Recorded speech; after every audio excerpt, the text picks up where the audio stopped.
thanks for joining us today. This is Talking Politics in Western Pennsylvania. I'm Bill Merrell, the host. I was concerned when I was putting on this program that there may be some things that are controversial, but the last week, because of the Michigan primary, all of these topics have been talked about, so I feel very comfortable bringing them up at this time. Let's look at the Biden inflation tracker from Markets and Finance, updated February this year. All right, since President Biden took office in January 2021, Americans have faced increasingly higher prices for food, gasoline, and common household items.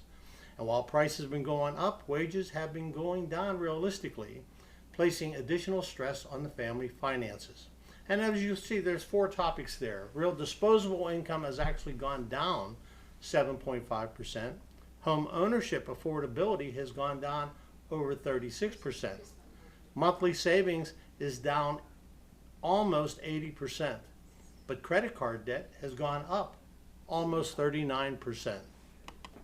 These are issues that we have to be looking at because of the fact that, well, the country has never been spending this kind of money. And we'll see that later on. The average gas prices. You'll see what it is there in Pennsylvania's average, but Pittsburgh's average is $3.68 for the average or regular gasoline. And this was from AAA. California's prices are $1 more expensive at $4.64.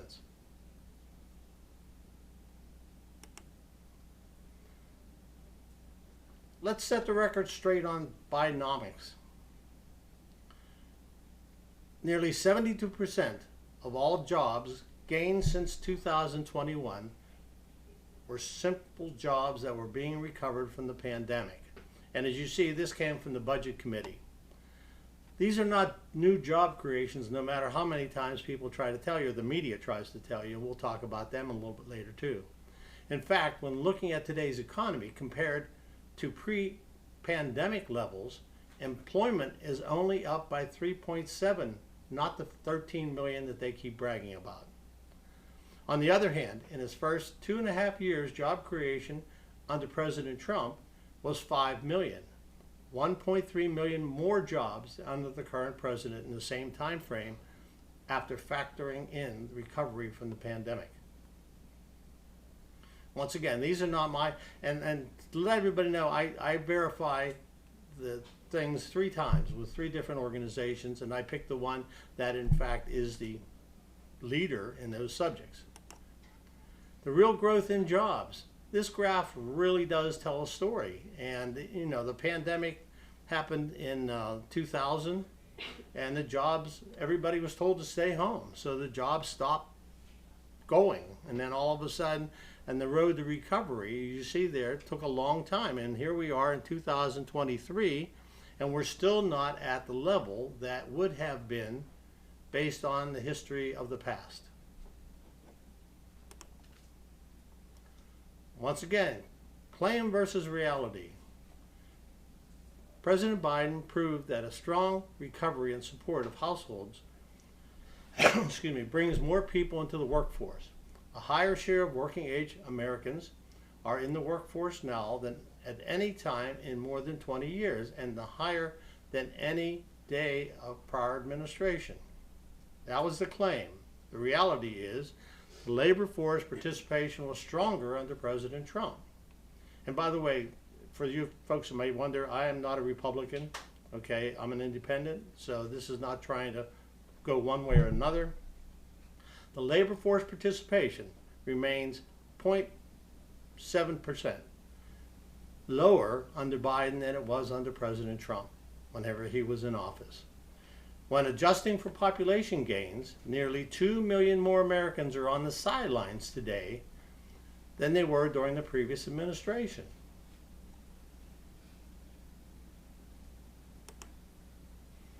Claim versus reality, number 2.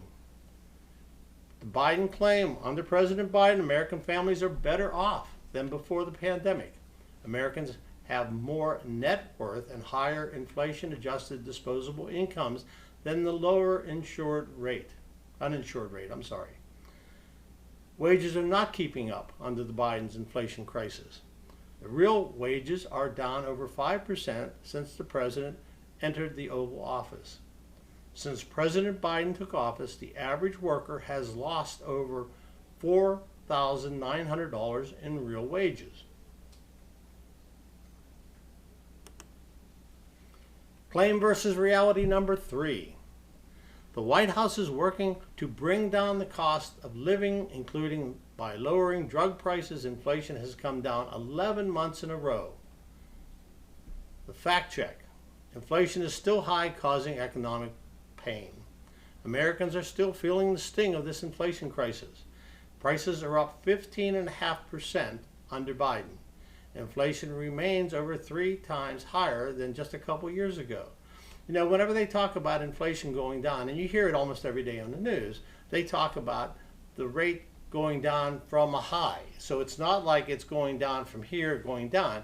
It's going down from here, and it's dropping down a little bit.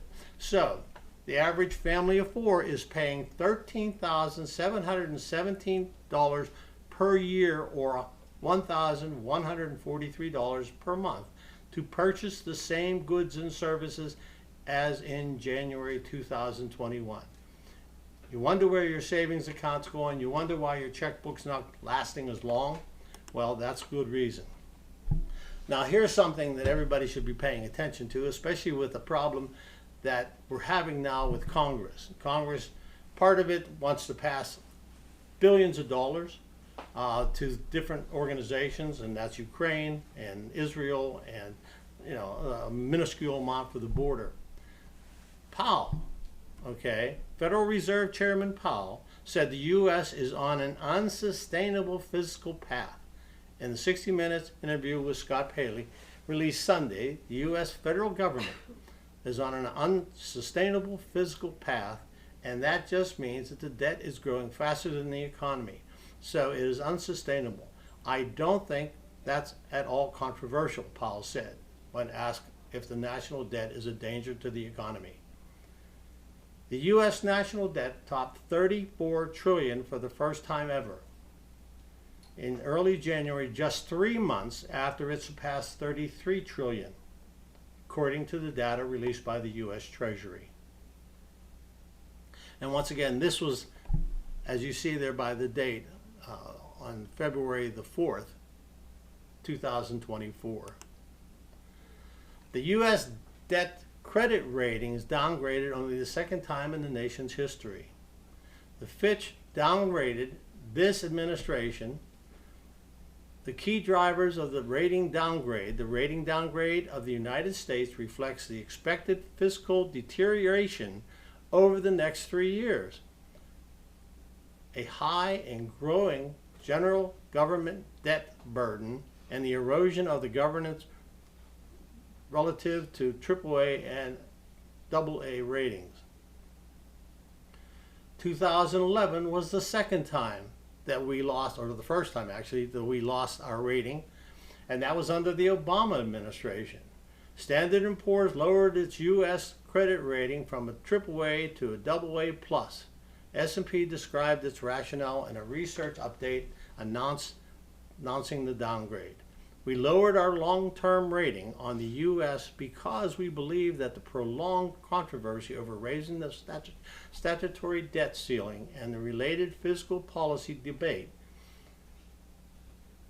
indicate that further near-term progress contained the growth in the public spending, especially on entitlements, or on reaching an agreement on rising revenues, is less likely than we previously assumed and will remain a contention and fitful process. Now, I'm the camera crew here are all, students from the school district. And this doesn't seem to be bothering them because it seems so far away. But the debt that they're getting from this current generation, and I'm not just talking about this administration, I'm talking about the last 20 years, that in fact is going to weigh heavily on them as far as taxes are concerned. The national debt under Biden, in just the past 3 months, the federal debt of the United States jumped by $1 trillion. The U.S. now owns 34 trillion, up from 33 trillion at the end of September 2023. For reference, it took the U.S. 198 years of borrowing for the government to rack up the first $1 trillion in debt. That milestone was first reached in 1981. Debt held by the public in 1981 amounted to 25% of the gross domestic product. Today's debt amounts to more than 100% of the gross domestic product. Our debt is bigger than the entire economy of every single country in the world but the US and China.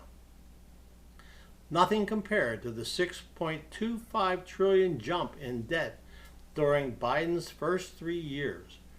And there has been no emergency excuse. In other words, no pandemic, no world wars, no anything like that.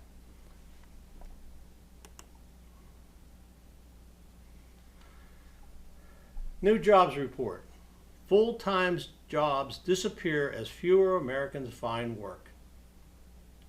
According to the new study from the federal government's Bureau of Labor Statistics last Friday, the U.S. economy added 353,000 jobs for the month of January, while the unemployment rate held at 3.7%. CNN News was sure to tell us that this was a shockingly good report, and it shows America's economy is booming. There's only a couple problems with this approach, of course. The first, and this is a comment directly out of this whole thing, on all of these are directly out of the reports that we're talking about. The first is the jobs number, a trailing indicator of economic growth or decline, are repeatedly contradicted by at least half a dozen other economic indicators. And if we take a look around, we'll find this. The Philadelphia Fed's manufacturing index is in recession territory. The same is true of the Richmond Fed's manufacturing survey. The leading indicator index keeps looking worse. The yield curve points to a recession. Business bankruptcies surged 58% in 2023. The net savings turned negative for only the second time in decades. The economic growth we see is being fueled by the biggest deficits since COVID. Credit card interest rates, margins are at an all-time high. Okay, not too many years ago, credit card rates were about 13%. Okay, and that was only 10 years ago. Now they've almost doubled that to the 22.8%, and these are the higher ratings. As you see there, these are the higher rated credit cards, and we'll see here in a minute what happens to the lower rated credit cards. Once again, these over 10 years, and you'll see since 2021 it has jumped up almost 8%, over 8%. What is the highest credit card interest rate? Okay, currently at this time, the current highest credit card interest rate is 36% on the First Premier Bank MasterCard credit card. The next highest interest rate seems to be 35.99 charged by Total Visa Card and the Milestone MasterCard. These rates are very high when you consider that the average interest rate is only about 22.9%. The highest credit card interest rate in recent memory was 79.9% on a card offered by First Premier Bank in 2010 during the Obama presidency. How much credit card debt do Americans have?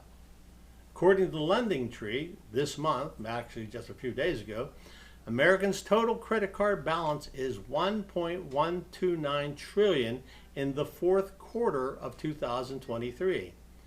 According to the latest consumer debt data from the Federal Reserve Bank of New York, that's up from a record $1.079 trillion in the third quarter of 2023, leaving the balance the highest since the New York Fed began to track in 1999.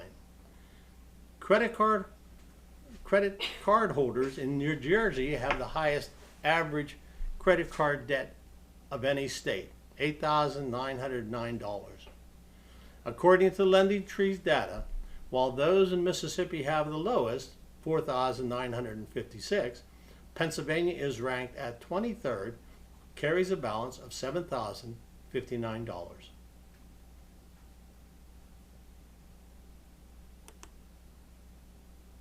Credit card delinquencies continue to rise. Who is missing the payments? According to the Federal Reserve Bank of New York, who is driving the rising credit card delinquencies? In the next series of charts, which is not necessarily the case in this, we will explore the variation of delinquency transition rates for several different groups of credit card users. First, we will look at delinquencies by birth generation. While baby boomers born between 1946 and 64 and Generation Z born between 1995 and 2011, credit card users have delinquency rates similar to their pre-pandemic levels and trends.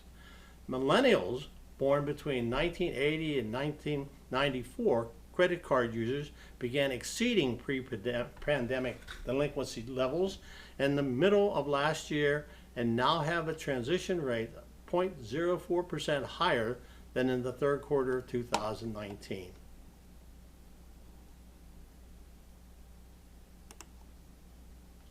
Let's look at the mortgage rates.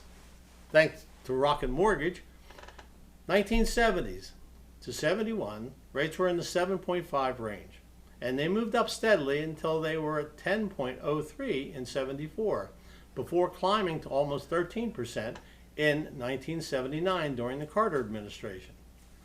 In 1980, in both 70s and 80s, the United States experienced a recession caused by an oil embargo against the country, which is really interesting when you realize that this administration is trying to cut all fossil fuels, and we saw what happened back then. Interest rates reached their highest point in modern history in October of '81 when they reached a peak of 18.63%. And then remember, this is to buy a house. Still, the Carter years, Reagan won the presidency in November of that year. In 1990, inflation started to calm down a little bit, and the average mortgage rate in 1990 was 10.13%. But it slowly fell, finally dipping to 6.49 in 1998. One big reason for the economic growth and the declining inflation later the decade was the arrival of the internet and mainstream consciousness. The increased investment in research and development of new technologies spurred a ton of economic growth. Continuing with the mortgages, in 2000, rates steadily declined from 8.64 in 2000 to the high 5 range in 2003 under the George Bush administration. But the housing industry growth fueled by these attractive rates was short-lived. In 2008, during the Obama administration, the economy crashed, bringing the real estate market with it, and the Great Recession began. Short-term rates, or the rates at which financial institutions borrow money, ended up being slashed to the point where they were near zero. This made it extremely cheap for banks to borrow funds so they could keep mortgage rates low. As a result of this change, mortgage rates fell almost a full percentage point, averaging about 5.04% in 2009. Continuing with the mortgages, in 2010, riding the wave of low bank borrowing costs, mortgage rates entered the new decade at about 5.09%. They continued to fall steadily and were about 3.5% between 2012.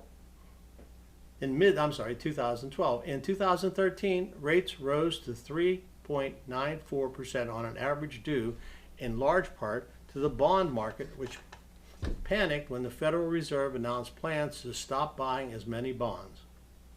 Rates began rising after the 2016 presidential election and peaked at the end of 2018. And at the start of 2019, during the Trump administration, rates on 30-year fixed rate mortgages typically range between 3.49 and at the low end and 4.94 on the higher end.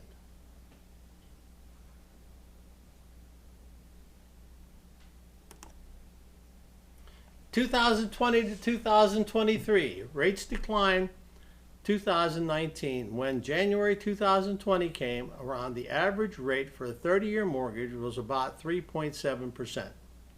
Mortgage rates then hovered within the same range throughout 2021. But since March of 2022, during the Biden administration, the Fed has been raising its rate to reduce the amount of money in the economy. The average mortgage interest rate for a 30-year fixed mortgage has been above 6% throughout 2023 and soared above 7% in mid-August. More rate hikes may be on the horizon, so expect mortgage rates to perhaps spike before the year's end. Today's mortgage rates. On a 30-year fixed interest at 6.87%, the APR, the annual percentage rate, is 7.185 and rising. The points for a $2,000 or $200,000 mortgage is 1.875, and that comes to 4,687. Now that is just the points that they have. That has nothing to do with the interest. That's just an additional cost the bank gets. Let's look at the bank accounts. In 1986, a passbook savings paid 5.75%. So if you had $4,000 in your bank savings account at the end of the year, if you didn't withdraw any money, that would bring you to $230 in interest gain for a total of $4,230. Today, the current interest paid by most banks on credit and savings account are in the range of 0.01%. So if you had the same $4,000 in your account for a full year, that money would make you approximately $40. Now, whenever I served on the school board here, it became very interesting to me on how exactly this would affect the school's finances. And I put this in there, and this is not from Forbes or the IAA. It's bad enough for people, but when you're dealing with the school district, after collecting taxes, you know, because everybody has to pay their taxes by a certain time of the year, and maybe they have $20 million in an account. In 1986, at 5.75%, they would have made an additional $1.15 million that they could, in fact, do many things with. All right, they could add, playground equipment. They could, pay down their debt. They could do many things. And now that similar amount, 20 million, brings around 200,000, which in this school district is literally one teacher's salary plus benefits plus a part of another teacher's salary. So it's not like you can go out and rebuild the playgrounds or anything. Which is, like I said, is very important when you look at the finances of what it means. A lot of the students here are, once again, this is not going to be concerning them at this point. It should, but it's not, because of the fact that they don't see how it affects their lives in the future. According to Forbes, there is a bank, Farmer Savings Bank in Iowa, offering 9.01% on savings and checking, with a number of hoops to jump through. One, you can't sign up online. You have to go there to, in fact, take out a savings or checking account. Two, you don't have bank opportunities to pay your debts. You have to do it by check. But like I said, they only have 4 branches out there, so you have to go to one of those to actually open up the account.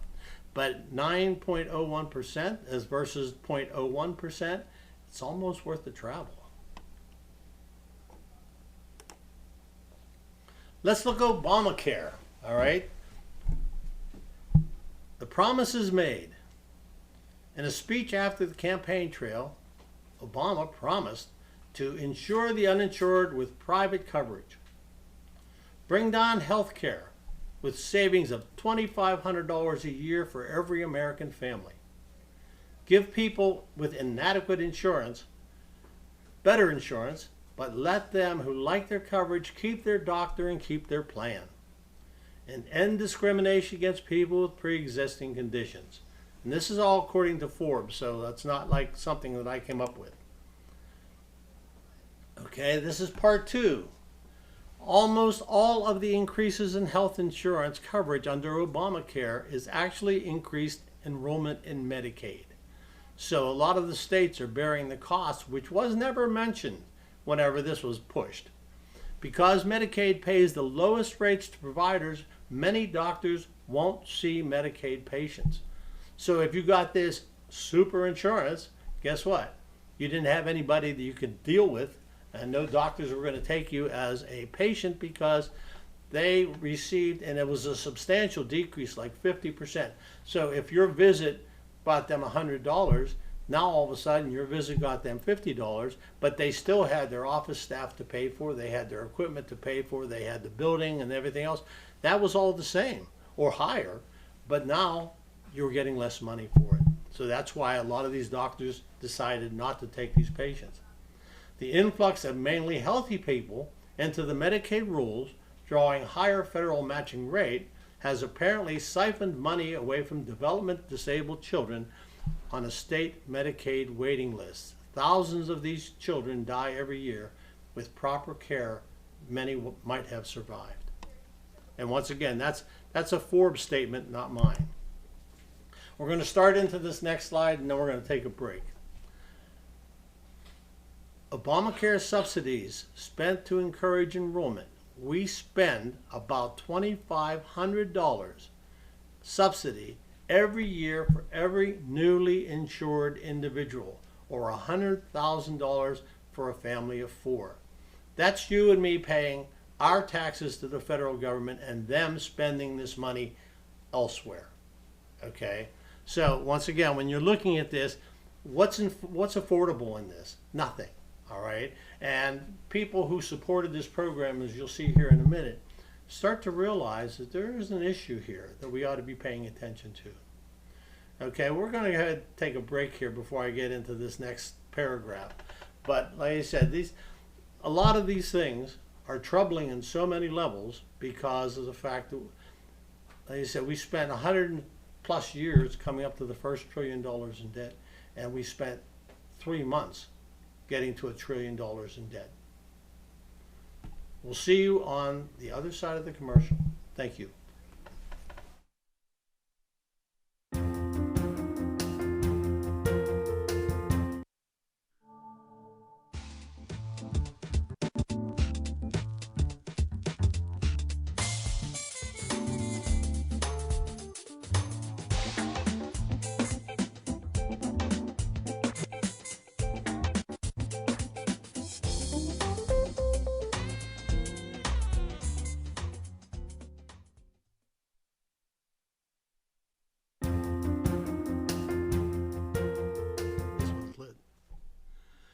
Thanks for coming back. Once again, we're going to finish the second paragraph on this part of the program.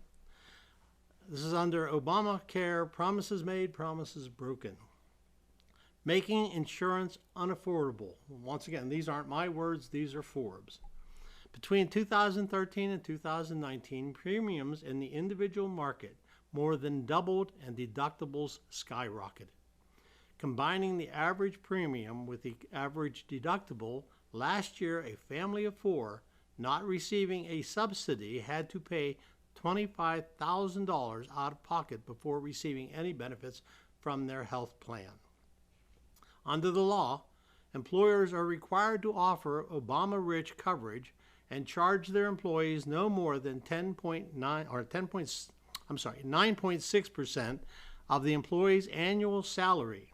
However, these plans can have a deductible of $8,700, and the employee must pay the full premium to cover any dependents, the so-called family glitch.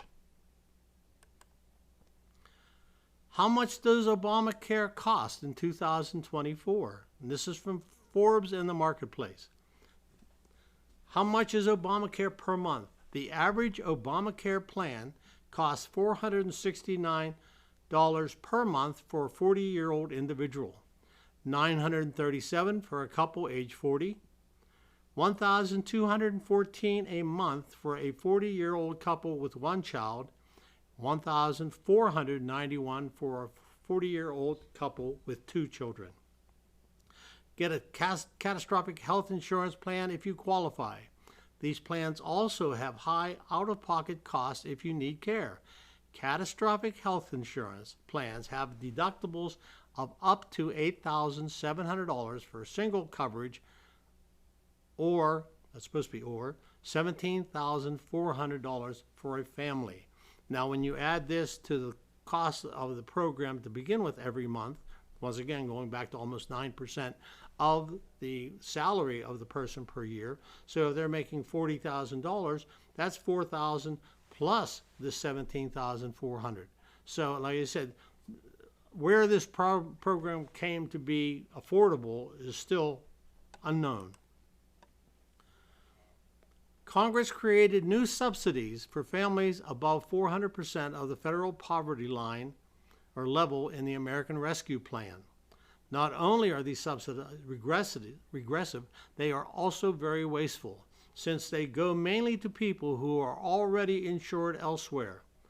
On net, the new subsidy is costing an estimated $25,000 a year for every newly insured person, or $100,000 a year for a family of four. And you and I are paying for that. In 2013 alone, the national health spending totaled $2.9 trillion, more than double the 10-year net cost of the Obamacare program.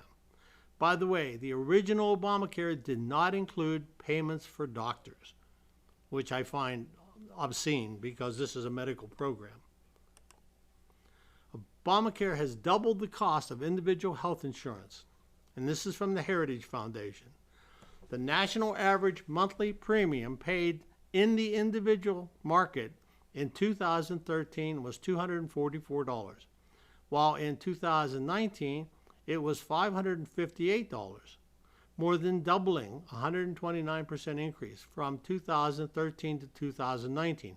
In contrast, over the same period, the average monthly premium paid in a large group employer market increased only by 29%, from $363 in 2013 to $468 in 2019. For comparison purposes, we applied the same analysis to the Merrell data for large group employer market. Elizabeth Warren has an Obamacare epiphany.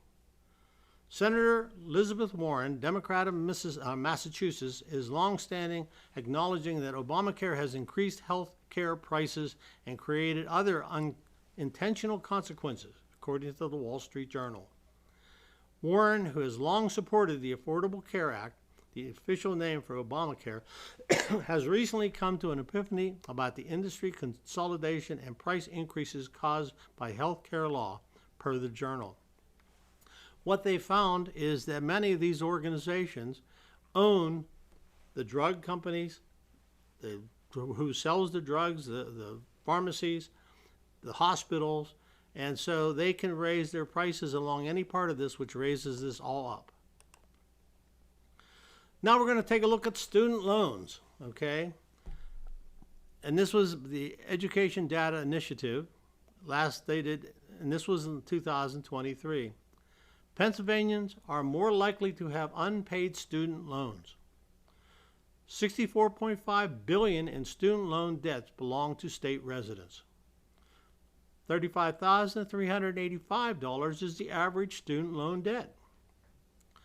1,822,800 student borrowers live in Pennsylvania. 58.2% of them are under the age of 35.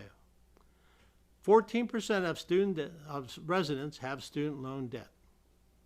Among the state's indebted student borrowers, 14.9 owe less than $5,000.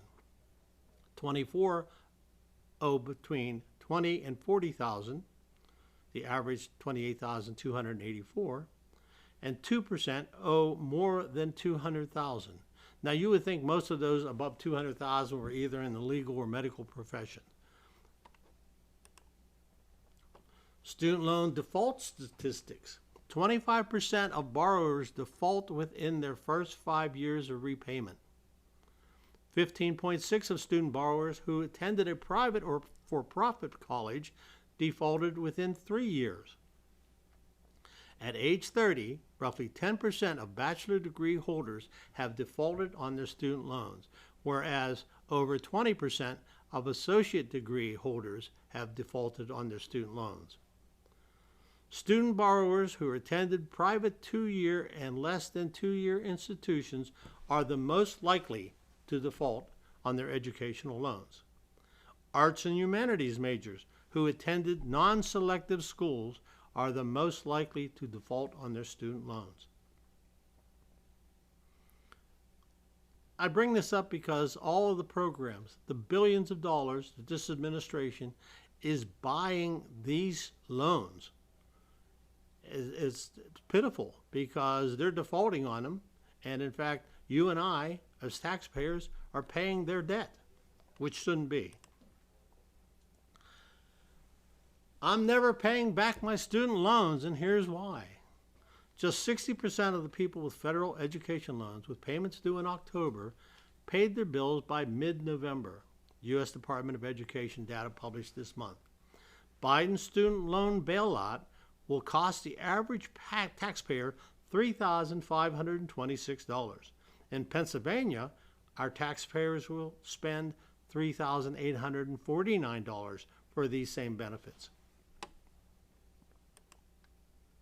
The high cost of colleges in Pennsylvania. Here's, I told you. California University of Pennsylvania, $7,716. And this is for 2024 prices. Penn State main campus, $18,368. The University of Pennsylvania, excuse me, $54,652. The University of Pittsburgh, $19,000. This is main campus, by the way. $19,092. Duquesne University, $43,526. Robert Morris, $31,450. Indiana University of Pennsylvania, $9,570. That's just the cost of the tuition. How higher education is becoming increasingly irrelevant. And this is the 21K school, world-class education for your world. As the world continues to evolve at an unprecedented rate, it becomes increasingly evident that traditional higher education institutions are struggling to keep up. The job market is shifting, and employers are looking for a new set of skills that are not necessarily being prioritized by universities. In this article, we will examine why higher education is becoming increasingly irrelevant and what the future may hold. Aside from the changing job market, the high cost of higher education is almost contributing to its irrelevance.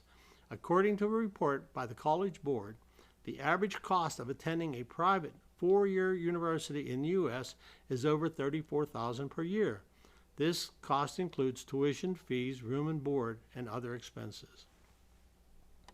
As I mentioned earlier, that just today on the news, Pennsylvania governor is talking about making tuition at all state-related schools $1,000 per semester. Once again, who pays the difference? Okay, it's going to be you and me. CMU recently announced a tuition increase from the current rate of $57,560 to $64,000 for undergraduate in 2025. And that's the 2025 school year, which starts in September. About half of America's new college graduates are working in high school level jobs, and this was just put out by the Business Insider.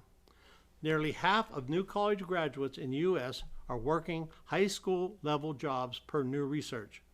About 52% of recent grads started their careers in jobs that don't need a degree, it said.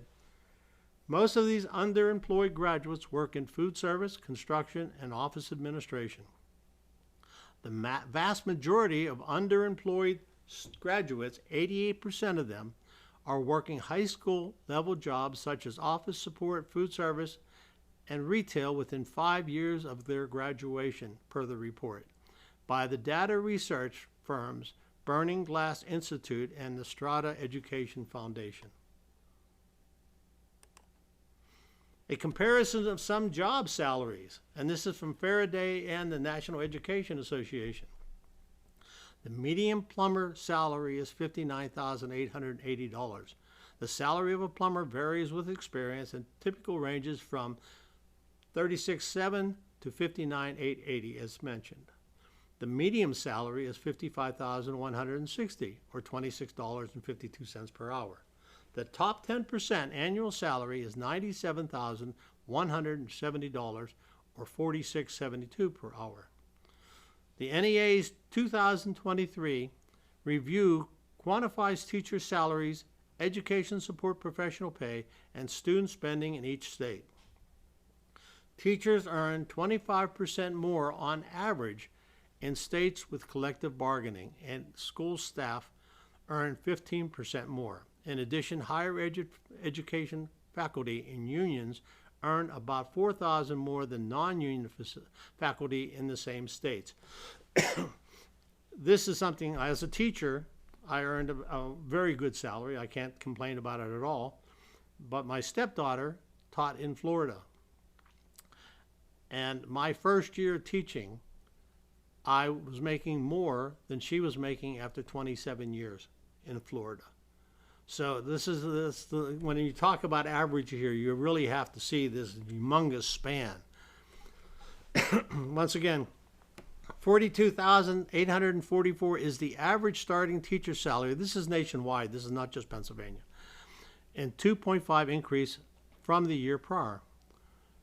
$66,745 is the average public schools teacher salary, and that's not an advanced graduate programs or anything. This is a bachelor program with years of experience. Now compare that to the salaries of the people above. Once again, for the plumber, medium salary is $55,160 according to the Faraday, and their top salaries are $97,000 without college debt, without expense. The teachers' salaries are below those. So one has to really look at that and see what they're interested in. Members of Congress owe millions of student loan. And you wonder why Congress is pushing all of these student loan programs, especially certain members. ACO, Democrat of New York, and other progressives have made student loans a top priority, aiming to eliminate student debt entirely and make higher education free for all. OC reported owing between $15,000 and $50,000 in student loan debt in her most recent financial disclosure. Two of her closest allies, Representative Omar from Minnesota and Tlaib of Michigan, are also paying back student loans. According to Open Secrets, Democrats in Congress have far more student debt than Republicans, likely because they make up the majority of the new lawmakers first elected in 2018. Now this one I can't understand. Representative Haynes from Connecticut, the 2016 National Teacher of the Year, has degrees from 4 different colleges. Thus, she reported owing up to $300,000 in student debt. Several Hayes proposals to reshape student loans made it to the House Democrat bill to overhaul the cost of colleges. Now, I look at this and, once again, I mentioned earlier, if you're in law or if you are in medicine, you expect these people to carry the debt over $200,000 because that's very expensive. For a teacher to borrow $300,000 for 4 degrees, I have 5 degrees and my student loans were never more than $20,000. So I don't know where she came up, and I was a teacher also. Another important matter. We said at the beginning of the program we're going to be looking at different things. Americans don't want to fight for their country anymore. And this is from Newsweek magazine in November of last year. A poll by the Research Institute Echelon Insights of 1,029 likely voters conducted between October 23 and 26 found that 72% of those asked would not be willing to volunteer to serve in the armed forces were America to enter a major conflict, compared with 21% who would. The 2024 National Defense Authorization Act, passed by both houses of Congress, outlines the forecasted strength of the military in the fiscal year 2024. Under end strength levels outlined in the bill, the number of active duty troops will shrink to 1,284,500, down nearly 64,000 troops in the last 3 years. Now, of course, you see this flag behind me, and you see my Air Force because I retired military. And so this is very disconcerting because many of the military forces throughout the world, not just America, are losing. Matter of fact, Britain cannot put out their aircraft carrier because of the fact that they don't have enough people to, in fact, man it. Dealing with other important issues, 10 million illegals entered the U.S. under Biden. If the current pace of illegal immigration does not slow down, fiscal year 2024 will break last year's record of 2,475,669 southwest border encounters. The number that by itself exceeds the population of New Mexico, a record 7.3 million illegal aliens. A record 7.3 million illegal aliens have crossed the southwest border under President Biden's watch, a number which, according to Fox News, is greater than the population of 36 individual states. The physical burden of illegal immigration, and this is a 2023 cost study by FAIR, Americans could pay up to $451 billion to care for migrants who entered the U.S. illegally, but has been released into the country or escaped from custody, according to the new report due out Monday from House Republicans and obtained exclusively by the New York Post. Illegal immigration cost each American $1,156 per year. By far the largest cost, however, was the $1.6 billion to educate the U.S. and foreign-born children of illegal immigrants. The Supreme Court case, Plyler v. Doe, in 1982, established that states must provide free public schooling to illegal immigrants, even though the federal government is responsible for controlling illegal immigration and offers no reimbursements to states when it fails to do so. Once again, it's interesting to see how this plays out. Here's the point that really bothers me. The entire military budget for the U.S. in 2023 was $816.7 billion. We spent more money on illegals last year, and we didn't even spend twice as much on our military budget. And that includes buying ships and planes and personnel and running almost 400 bases throughout the world. There's something drastically wrong. Where are the children, the families, the terrorists?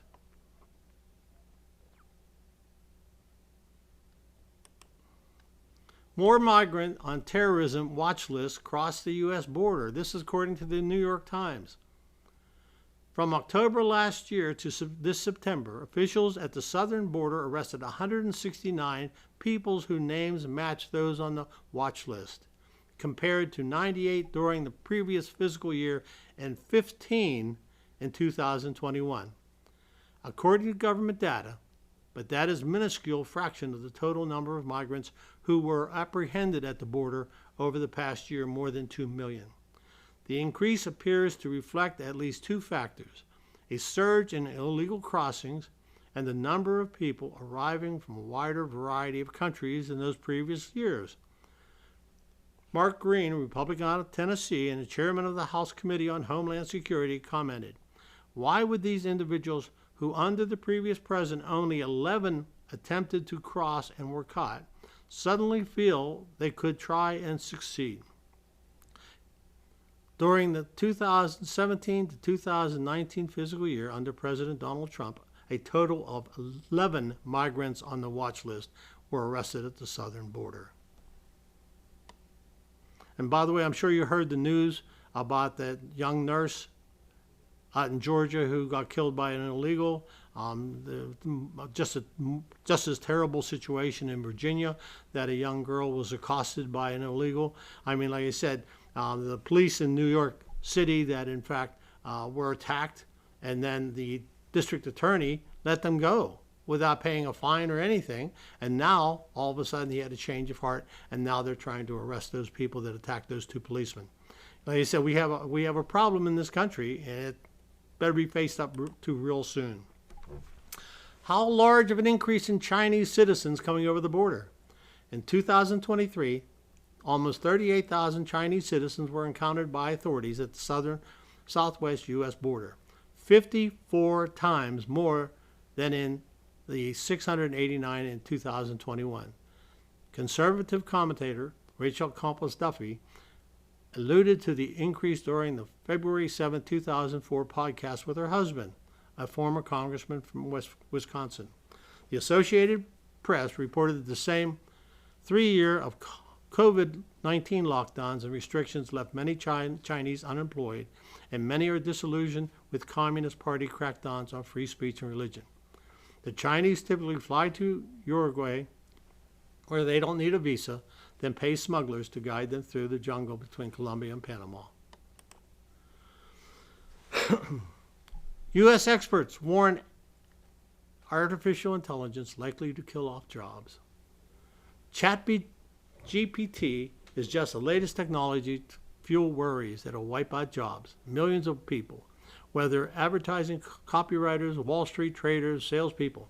More jobs that can be eliminated, according to Business Insider. Paralegals, legal assistants, media jobs, advertising, content, technical writing, journalism, market research analysts, teachers, finance jobs, traders, graphic designers, accountant.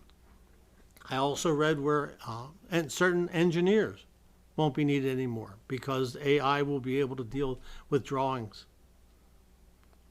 The problem is our education is training people for these jobs.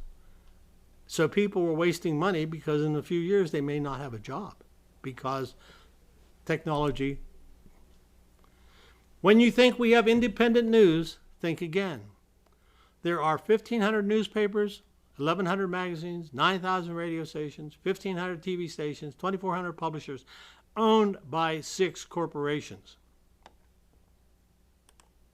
And this is going to be unreal for you. Our democracy. This is extremely dangerous to our democracy. Wait. Somebody played this before. Hi, I'm Fox San Antonio's Jessica Headley. And I'm Ryan Wolf. Our greatest responsibility is to serve our Treasure Valley communities, the El Paso, Las Cruces communities, Eastern Iowa communities, Mid-Michigan communities. We are extremely proud of the quality, balanced journalism that CBS 4 News produces. But we are concerned about irresponsible, one-sided news stories plaguing our country. The sharing of biased and false news has become all too common on social media. More alarming, some media outlets publish these same fake stories without checking facts first. The sharing of biased and false news has become all too common on social media. More alarming, some media outlets publish these stories simply aren't true without checking facts first. Unfortunately, some members of the media use their platforms to push their own personal bias and agenda, controlling exactly what people think. And this is extremely dangerous to our democracy. this is extremely dangerous to our democracy. This is extremely dangerous to our democracy. This is extremely dangerous to our democracy. This is extremely dangerous to our democracy. This is extremely dangerous to our democracy. This is extremely dangerous to our democracy. This is extremely dangerous to our democracy. This is extremely dangerous to our democracy. This is extremely dangerous to our democracy. This is extremely dangerous to our democracy. This is extremely dangerous to our democracy. This is extremely dangerous to our democracy. This is extremely dangerous to our democracy. This is extremely dangerous to our democracy. This is extremely dangerous to our democracy. So whenever you hear the news and you in fact listen to what they're telling you, you don't really know who wrote it. Okay, was it local? Was it national? Was it one of these people who are running all of these different companies? So we're getting the news that they want you to hear, not necessarily the news that is the news. Thank you very much for for joining us today. I want to thank these organizations too for all their input on all the slides that you've seen. Once again, it's eye-opening, and in fact, it is something that, you know, once again, I asked the students that were here earlier, did they understand all of it? And a couple of them said, I understood some of it. We really do have to teach our students better to, in fact, make them understand what their debt service will be in the future based on the actions of these people now. So please, talk to your kids about this if you can. Explain to them about the jobs that they're going to be looking in the future. Explain for especially the seniors going into these jobs that may be done away with in a couple years.